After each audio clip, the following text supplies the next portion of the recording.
Hey, rail fans.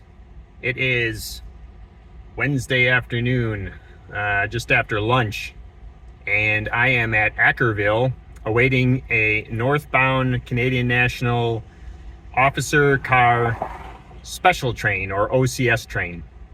If you've been following my channel, you've seen this train before, or various versions of it.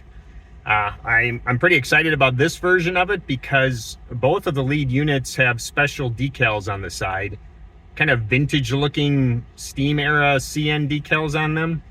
And in the passenger car consist, I noticed that one of the passenger cars looks like it came from someplace else. It's silver versus all of the red, white, and black that all the other OCS cars are painted in. So I'm anticipating this train's going to come zipping through here like speedy quick. These OCS trains do not stand still. And hopefully you enjoy this catch. I've been looking forward to this for about 2 weeks now since I heard it was coming through. So hopefully I catch it. Have a great day. Rugby Junction signing off.